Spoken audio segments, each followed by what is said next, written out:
بچوں کی تربیت کے حوالے سے ہمارا آج کا ٹاپک حضرت عمر رضی اللہ عنہ کا تقویٰ۔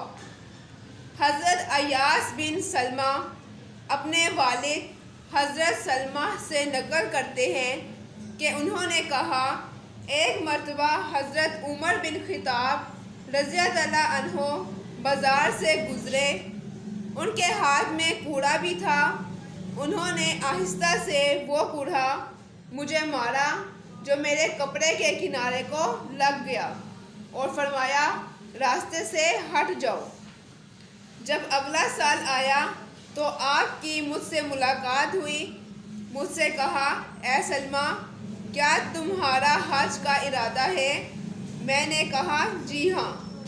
پھر حضرت عمر رضی اللہ عنہ میرا ہاتھ پکڑ کر اپنے گھر لے گئے اور مجھے 600 درہم دیے اور کہا، انہیں اپنے سفر حج میں کام میں لے آنا، اور یہ اس ہلکے سے کوڑے کے بدلے میں ہے جو میں نے تم کو مارا تھا۔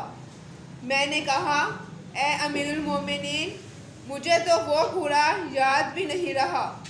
فرمایا، لیکن میں تو اسے نہیں بھولا، یعنی میں نے مار تو دیا لیکن سارا سال کھٹکتا رہا۔